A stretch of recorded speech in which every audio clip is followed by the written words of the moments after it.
silence possesses a terrible, crushing weight. It smells of stale beeswax and cold fireplace ash. When Alistair finally pushed open his wife's bedroom door, after 3 years of polite, cowardly avoidance, the quiet hit him like a physical blow. She was leaving, and she wasn't making a sound. Rain battered the tall, warped glass of the west wing windows, sending uneven streams of water down the leaded panes. Alistair Covington, Duke of Pembroke, hated this side of the estate. It was perennially drafty. It smelled of damp plaster, old wool, and lingering abandonment. He had only ventured down this narrow, suffocating corridor because his study fire had smoked him out, and his steward had casually mentioned while pressing a blotter to a ledger that Her Grace had requested the heavy leather traveling trunks from the attic. Trunks, plural. Alistair's boots made dull, heavy thuds against the threadbare runner. He expected to hear shouting. He expected the frantic, high-pitched scurry of maids, the slamming of drawers, the hysterical sobbing that usually accompanied a titled woman's dramatic departure. That was how his mother had done it, packing for Bath every time his father drank too much port. It was a performance, a demand for an audience. But as Alistair paused outside Josephine's door, there was nothing. Just the rhythmic shh of rain and a faint, rhythmic rustling. He gripped the brass doorknob. The metal was ice cold. He turned it, the latch giving way with a sharp click that sounded like a gunshot in the stagnant air. Josephine did not look up. She was standing by the bed, her back to him.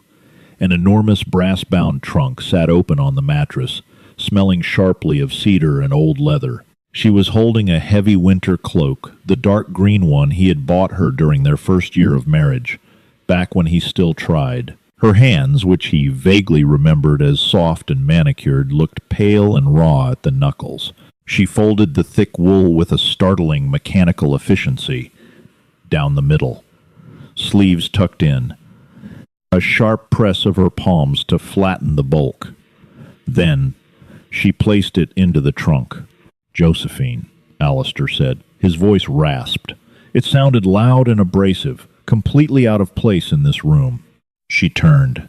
Her face was a study in absolute exhaustion. There was no anger in her pale blue eyes, no righteous fury, just the hollow, bruised look of someone who had simply stopped caring. A loose strand of dark brown hair had escaped her severe bun, curling limply against her neck. She looked right through him, blinked once, and turned back to the wardrobe. Alistair felt a sudden, bizarre flash of irritation. He had prepared himself for an argument. He had fortified his mind with logical, cold statements about duty, about the scandal of a separation, about the family name. He had his armor on, but she wasn't fighting. He stepped fully into the room, his eyes scanning the space he hadn't entered in 36 months. It was painfully sparse. The silver brushes he had gifted her were missing from the vanity. The small, framed watercolors of the Italian coast she loved so much had been taken down, leaving bright, unfaded squares against the peeling floral wallpaper. The fire in the grate was entirely dead. Nothing but a pile of gray ash and a half-burnt log. The room was freezing. "What are you doing?" he asked. A stupid question. The reality was staring him in the face, yet his brain refused to process the finality of it. "Packing." Her voice was a low murmur, devoid of inflection. She pulled open a drawer. The wood scraped loudly. She withdrew a stack of white cotton shifts, smelling faintly of dried lavender. "I can see that," Alistair snapped, his aristocratic drawl slipping into something harsher. "I mean, what is the meaning of this? Where do you think you are going?" "Yorkshire," she said simply. She walked past him to the trunk. He could smell her, not the heavy French perfumes the women in London wore, but something terribly ordinary. Pears, soap, dust. "Yorkshire," he repeated, the word tasting bitter. "To your sister's cottage? In November? You will freeze." Josephine pressed the cotton shifts into the corner of the trunk. She traced the leather seam with her index finger, ensuring the fabric laid flat. "I will manage." "I forbid it," he said. The words tasted like ash. They sounded pathetic, even to him. She stopped. For a fleeting second, her shoulders hitched. Then she slowly straightened her spine and turned to face him again. She didn't cross her arms. She didn't puff out her chest. She just stood there, looking at him like he was a slightly confusing stranger asking for directions. "You forbid it," she repeated. It wasn't a question. It was a flat, dull echo. "Alistair, you haven't spoken more than 10 consecutive words to me since the King's Jubilee. You haven't looked me in the eye since." She stopped. The air in the room seemed to curdle. "Since the blood. Since the screaming in the night. Since the midwife came out of this very room carrying a basin of red water and a tiny, still bundle wrapped in linen." Alistair swallowed hard, his throat clicking. The starch of his cravat felt like a garrote. He averted his gaze, looking instead at a scuff mark on the floorboards. It was an old reflex. Look away. Shut down. Retreat. It had been his survival mechanism for 3 years. If he didn't look at her, he didn't have to see the gaping, festering hole in their marriage. "I have provided for you," he managed to say, clinging to the only tangible defense he had. "You have this house. You have your allowance. You have everything a duchess requires." Josephine let out a breath. It wasn't a sigh. It was just the sound of a lung emptying itself. "I have a title," she said softly. "I have a massive, echoing mausoleum where the servants look at me with pity. I have a husband who lives in London and only returns for the hunting season, during which he sleeps in the East Wing and drinks until he forgets I reside in the West."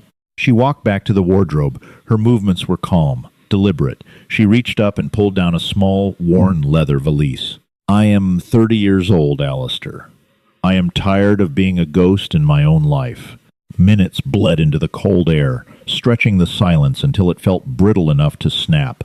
Alistair stood rooted to the spot, his expensive leather boots feeling leaden.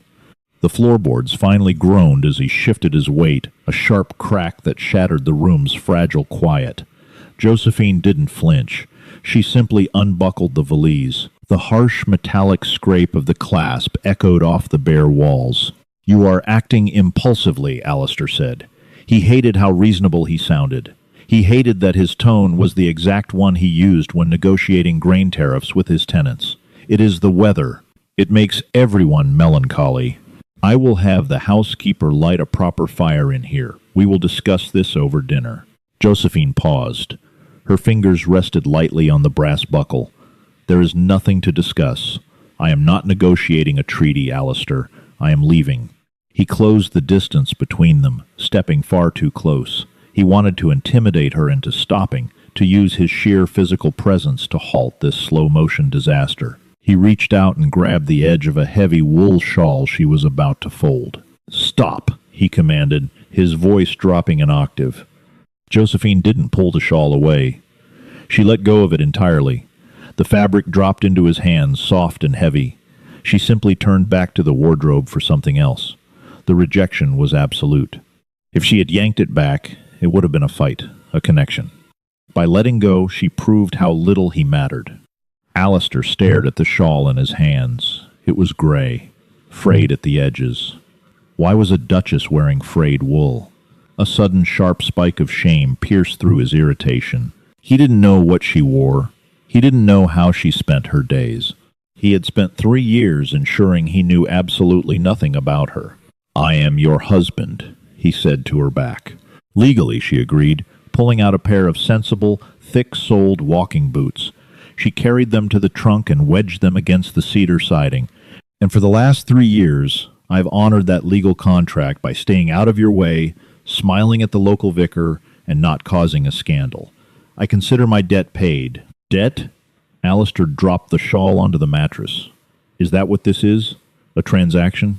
Josephine finally turned, and this time the hollow look in her eyes cracked, revealing something dark and wet underneath.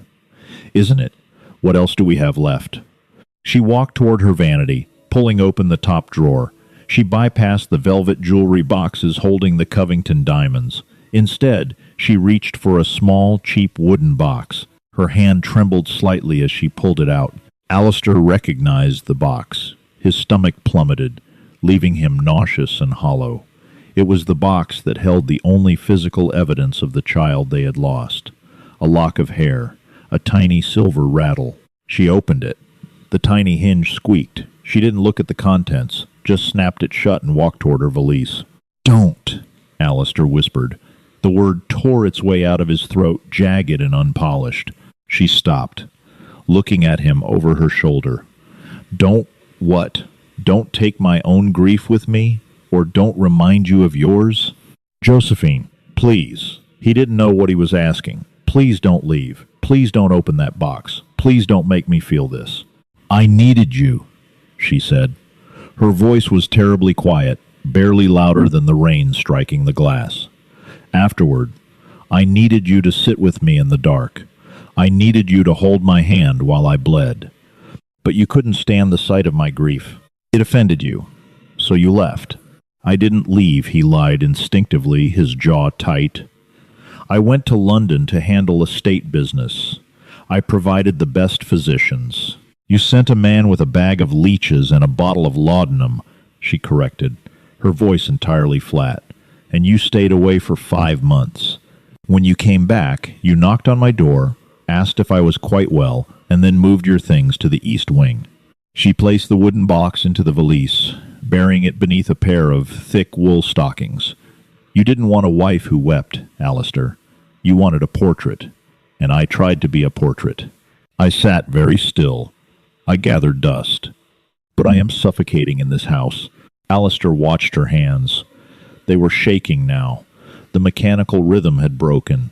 She was trying to unfasten a cameo brooch from her collar, but her fingers were clumsy. The pin snapped open, pricking her thumb. A tiny bead of bright crimson blood welled up against her pale skin. She dropped the brooch. It clattered against the floorboards, rolling to a stop against the toe of Alistair's boot. He looked down at it. It was cheap. Carved shell, a gift from her late father. He bent down slowly. His knees popped. He picked up the brooch, the metal cold against his palm. He held it out to her. Josephine hesitated. She looked at his hand, large, manicured, a heavy gold signet ring on his little finger. She reached out. As her fingers pinched the brooch, her skin brushed his. It was an electric shock. Her hand was freezing. His was unnaturally warm. For a fraction of a second, Alistair's hand clamped down, trapping her fingers against the cold cameo. He felt the frantic, rabbit-like thumping of her pulse in her wrist. He looked up, meeting her eyes. For the first time in years, he truly looked at her. He saw the dark circles under her eyes, the fine lines of strain around her mouth, the rigid way she held her jaw to keep it from trembling. He saw a woman who had broken into pieces and glued herself back together entirely alone. "Let go," she whispered. The command was soft, but it carried the weight of a dying breath. Alistair felt his chest constrict. He wanted to pull her against him. He wanted to bury his face in her drab, practical dress and apologize until his voice gave out. But the vast, icy chasm he had dug between them felt uncrossable. He didn't know how to comfort her. He only knew how to run. Slowly, agonizingly, Alistair uncurled his fingers. Josephine pulled her hand back, slipping the brooch into her pocket. She turned away from him, closing the valise with a decisive snap. "My carriage is waiting at the rear servants' entrance," she said, her back to him once more. "I did not want to cause a spectacle in the main drive. I trust you won't make a scene now." Rainwater pooled in the deep ruts of the rear carriage path, reflecting the dull, bruised purple of the November twilight. Josephine did not wait for Alistair to say another word. She picked up her valise, the worn leather handle creaking under the sudden weight, and walked past him. She did not brush his shoulder. She gave him a wide, deliberate berth, as if he were a piece of unstable architecture she feared might collapse on her. Alistair turned, his boots scuffing the bare floorboards, and watched her walk down the narrow, unlit corridor toward the back of the house. The servants' wing. He followed. He did not know why he was following. It was a pathetic, entirely involuntary reaction, like a dog trailing after a wagon that had long ago stopped throwing scraps. He kept a distance of about 10 paces, the shadows of the drafty hallway swallowing the space between them. The air here smelled different. It lacked the polish and beeswax of the main house, replaced by the heavy, utilitarian odors of lye soap, boiled cabbage, and damp stone. It was an offensive environment for a duchess. It was an offensive environment for his wife, yet she moved through it with a tired familiarity that made Alistair's stomach twist. How often had she walked these back halls to avoid him in the main galleries? She reached the top of the servants' staircase.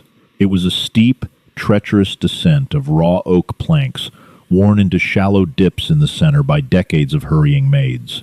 A solitary, draft-blown candle flickered in a sconce halfway down, casting erratic, dancing shadows against the weeping plaster. Josephine paused at the top step. The valise was heavy, dragging her right shoulder down, pulling the cheap fabric of her practical dress taut across her back. She shifted her grip, her knuckles flashing white in the gloom. "Let me take that," Alistair said. His voice startled him. It bounced off the narrow walls, sounding completely alien, too loud, too commanding, yet entirely devoid of actual authority. Josephine didn't jump. She simply turned her head slightly, her profile illuminated by the weak candlelight from below. No, it was just one word. Not a protest, not an argument, just a complete dismissal. She took the first step down. Her thick-soled boot hit the wood with a dull thud. Then the next. She moved carefully, awkwardly, the bulk of the valise banging against her hip, threatening to unbalance her. Alistair stood at the top, his hand gripping the rough, unvarnished newel post. He could easily overtake her. He could physically remove the bag from her hand. But the sheer, exhausting effort of crossing that invisible boundary she had drawn around herself paralyzed him. He was a duke. He commanded hundreds of tenants, spoke in the House of Lords, dictated the flow of massive agricultural wealth. But he could not figure out how to take a leather bag from his wife's hand without feeling like he was committing a violent intrusion. He followed her down, step by agonizing step, matching his pace to her slow, encumbered descent. At the bottom of the stairs, the heavy oak door leading to the kitchen courtyard stood ajar. A freezing, wet wind howled through the gap, carrying the smell of wet earth, horse sweat, and manure. A plain, uncrusted carriage sat waiting in the mud. It wasn't the Covington primary coach with its velvet squabs and sprung suspension. It was the estate's secondary vehicle, normally used for fetching the apothecary or transporting the steward to town. A footman, a broad-shouldered lad named Henry, whose livery was missing a brass button, was currently struggling to strap Josephine's large cedar trunk to the rear boot. O'Malley, the head groom, stood by the horses.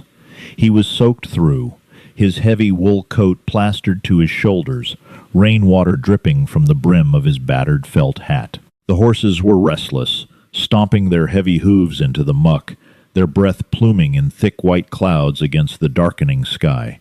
When Henry saw Alistair emerge from the doorway, the boy froze, dropping the leather strap into the mud.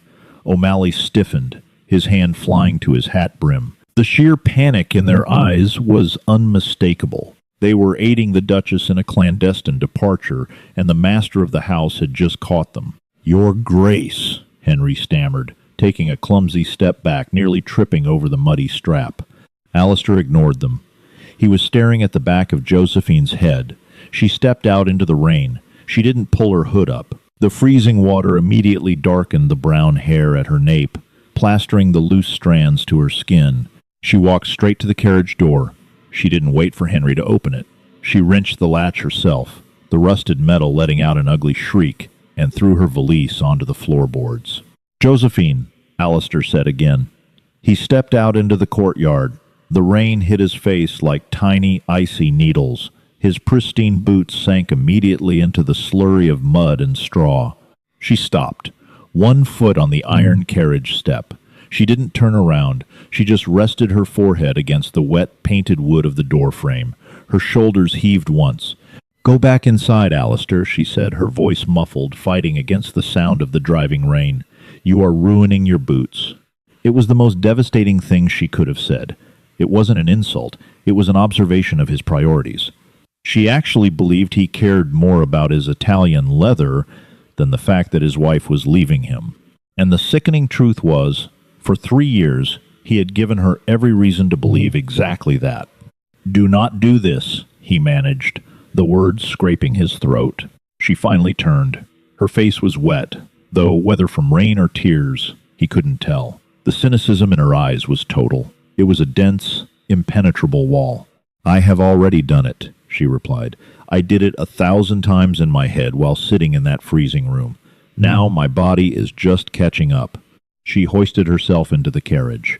The door slammed shut with a concussive bang that made the horses flinch.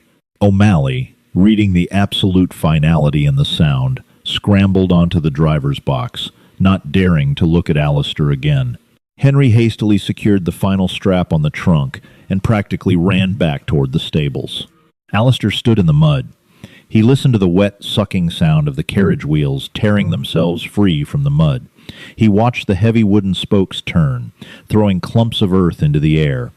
He watched the uncrested carriage roll out of the courtyard, turn down the long avenue of bare, skeletal elm trees, and disappear into the heavy November gloom. He didn't yell. He didn't run after it. He just stood there until his clothes were completely soaked through, and the cold had seeped so deeply into his bones that he could no longer feel his fingers. Footsteps echoed against the damp plaster of the servants' corridor, but they were only his own.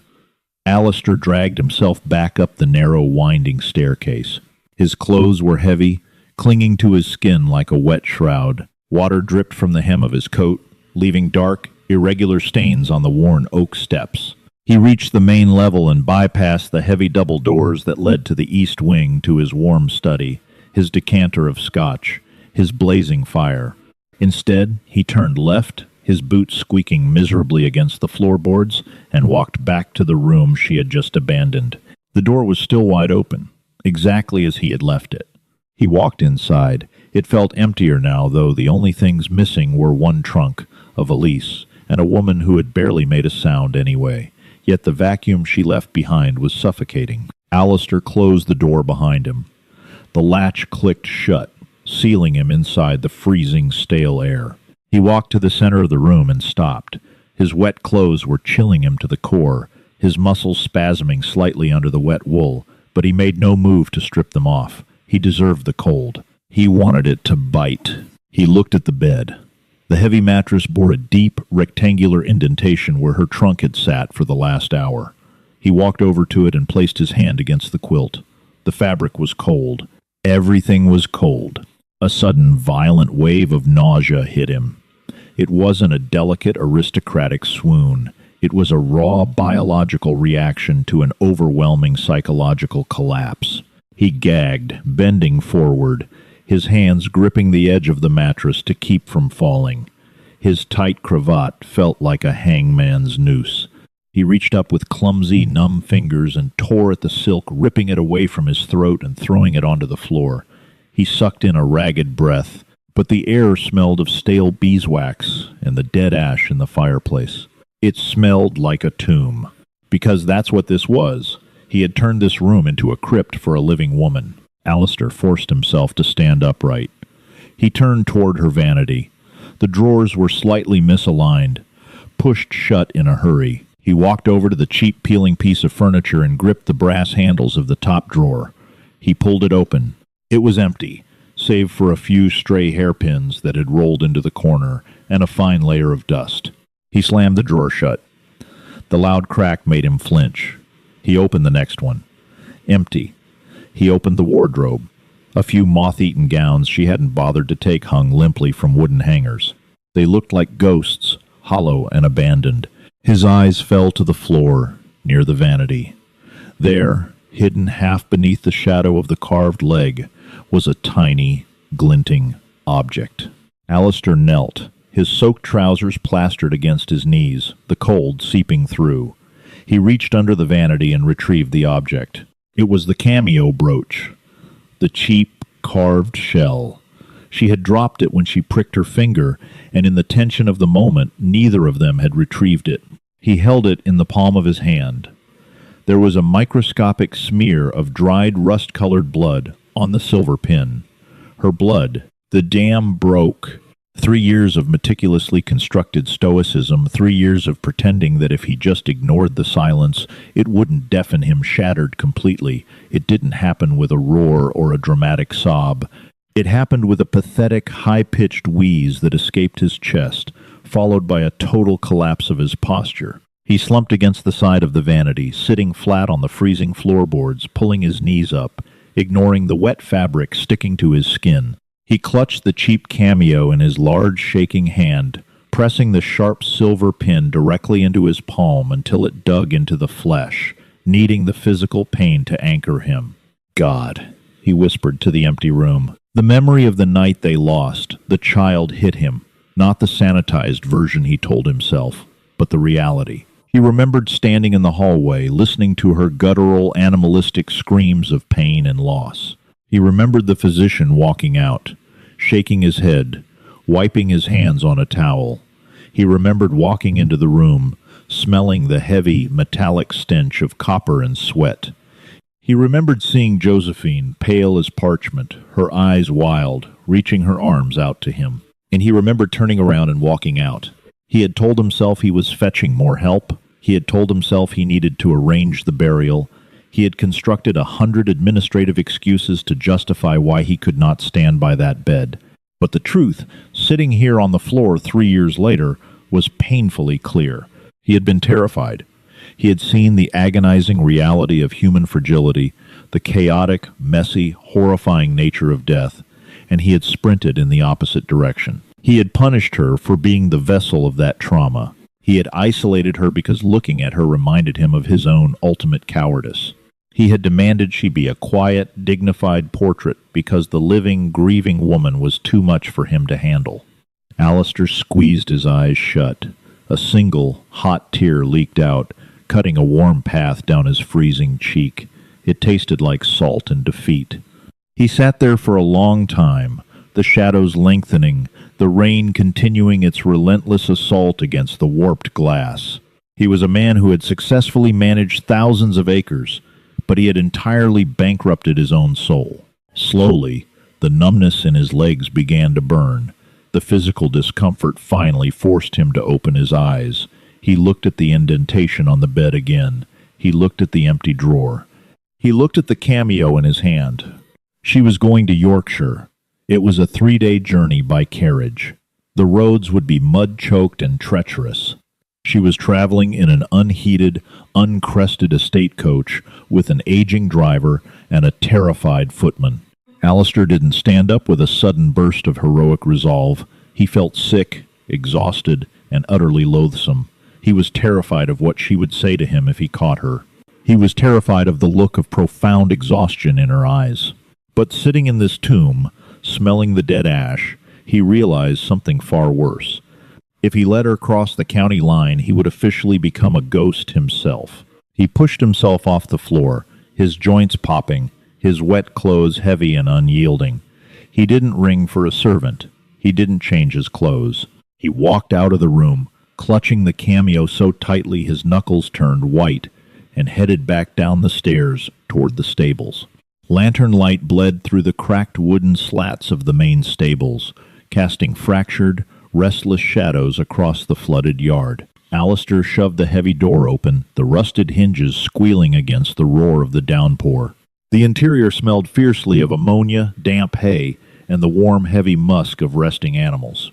Henry, still soaking wet and shivering violently in his ruined livery, was attempting to hang a damp bridle on a peg. He dropped it the moment Alistair appeared. Alistair didn't look at the boy.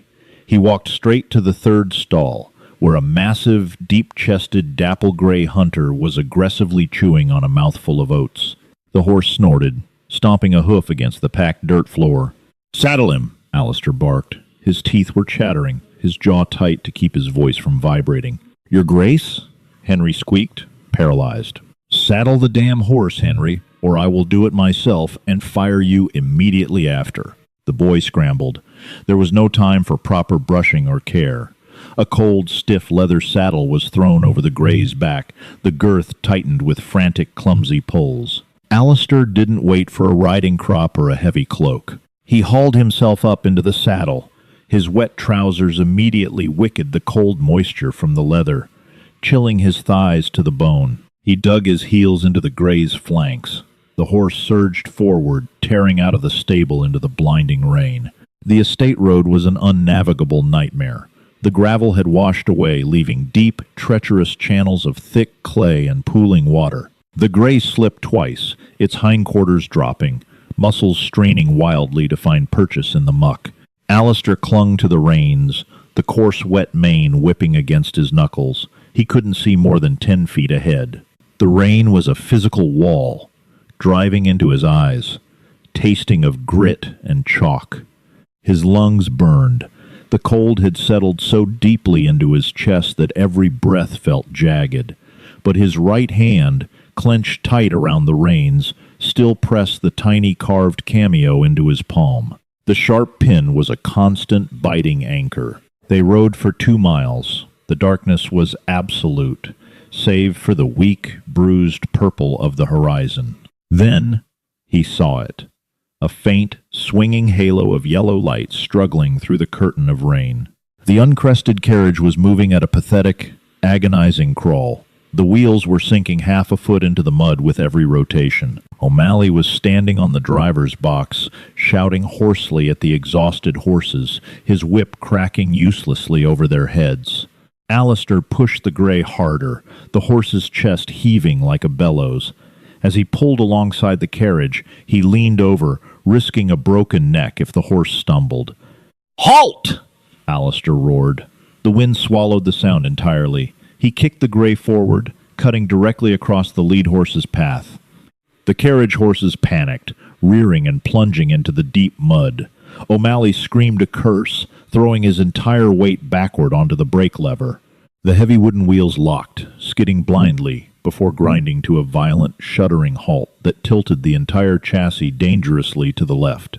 Alistair didn't dismount properly. He practically fell from the saddle. His boots hit the sloped, treacherous mud, and his legs, completely numb from the cold and the ride, buckled. He dropped to his knees in the freezing sludge. He didn't care. He scrambled up, his immaculate waistcoat coated in a thick, vile layer of brown slurry. He grabbed the carriage door handle. The metal was slick with rain. He wrenched it downward, throwing his shoulder against the painted wood, and yanked the door open. Inside it was pitch black. The air smelled intensely of damp wool, cedar, and pears. Josephine was pressed against the far corner of the velvet squabs, her hands gripping the window strap. Her eyes were wide, flashing in the ambient light of the carriage lantern. When she saw him standing there, gasping for air, coated in filth, his hair plastered to his skull like a drowned rat, the fear in her face morphed into a profound, exhausted confusion. Alistair tried to speak, but his throat seized. He stood in the freezing mud, the rain violently beating against his back, and simply looked at her. All his carefully rehearsed speeches about duty and propriety evaporated. He reached forward, his arm trembling so badly the wet sleeve shook. He opened his hand. Sitting in his muddy, scraped palm was the carved shell cameo. Josephine looked at it. She looked at the tiny, rusted smear on the silver pin. Her breath hitched. It was a microscopic sound, but in the enclosed space of the carriage, it was deafening. "You dropped it," Alistair rasped. His voice was completely broken, sounding like grinding stones. She stared at the brooch, then slowly lifted her gaze to his face. "You rode through a winter gale to return a piece of cheap shell." "I was a coward," Alistair said. The confession tore out of him, ragged and unpolished. He gripped the door frame, his knuckles white, kneading the wood to keep from collapsing entirely. "I am a coward." "When they took him away, when you screamed, I couldn't breathe. I looked at you bleeding in that bed, and I realized I could not fix it. I couldn't buy a cure. I couldn't negotiate a treaty. I was completely, utterly powerless." He swallowed, the rain mixing with the salt of his tears, blinding him. "So I punished you. I isolated you, because your grief was a mirror showing me my own failure. You were dying in that room, Josephine, and I shut the door because I was too terrified to watch. The rain hammered against the carriage roof. Josephine didn't move. She didn't reach out to touch him. She didn't offer a gentle, forgiving smile. The bruised, hollow look in her eyes remained, but the impenetrable wall of cynicism had cracked. "Apologies do not rewrite history, Alistair," she said softly. Her voice lacked malice, but it held the heavy, undeniable weight of truth. They do not warm a bed that has been cold for 3 years. They do not bring back the dead. No, Alistair agreed, his voice cracking. He bowed his head, resting his forehead against the muddy doorframe. They don't. But you said you needed me to sit with you in the dark.